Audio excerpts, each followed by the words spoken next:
नमस्ते, म प्रतिभा। यहाँहरुलाई यस YouTube channel मेरो अनलाइन टिप्समा हार्दिक स्वागत गर्दछु।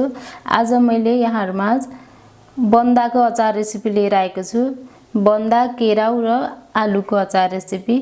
यसको लागि चाहिँ हेर्नुस् त मैले यहाँ सामग्रीहरु रेडी गरिसकेको छु।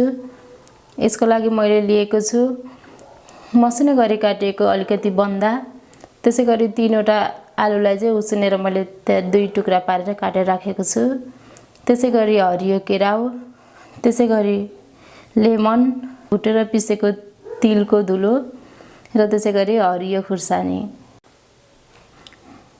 अब यी सामग्रीहरुलाई चाहिँ हामी सबैलाई एकै ठाउँमा राखेर यसमा मिक्स गर्छौं। त्यसको लागि मैले एउटा भाँडा लिएको छु। सुरुमा चाहिँ म यसमा बन्दा राख्छु।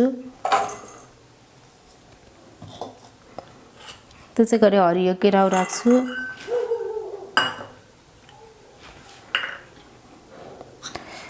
त्यसैगरी खुर्सानी, आलु,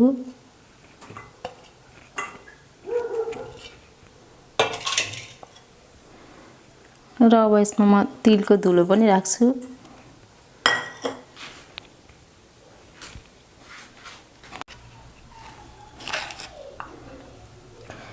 अब म यसमा थोरै नुन राख्छु। बेसार चाहिँ म झान्दाखेरि तेलमा नै राख्छु। अब यो अचारलाई झानेर राम्रोसँग मोल्नु पर्ने हुन्छ। प्यान तातिसकेको छ। अब म यसमा थोरै तोरीको तेल राख्छु।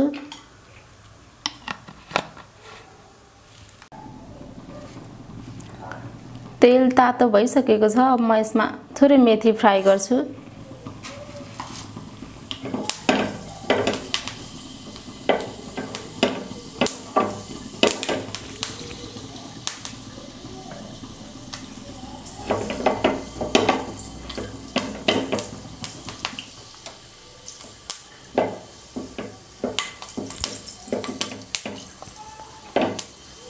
एकछिन यसलाई कालो कालो हुने गरी फ्राई गर्नुपर्छ।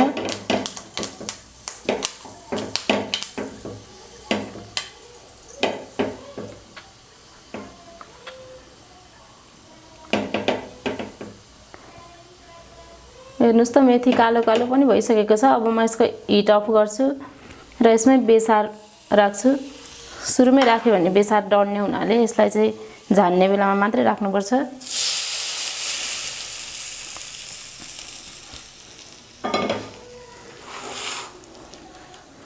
र अन्तिममा म अब यसमा कागती राख्छु।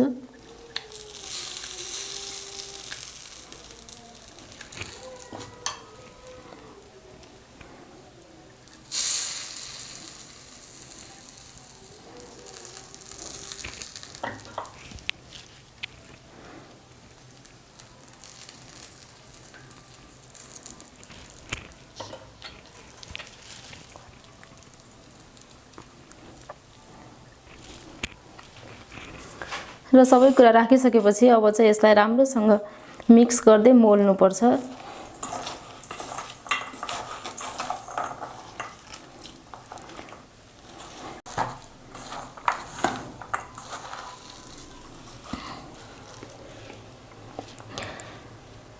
हेर्नुस् त सबै कुरा मजाले मिक्स गरिसकेपछि यो अचार रेडी भइसकेको छ।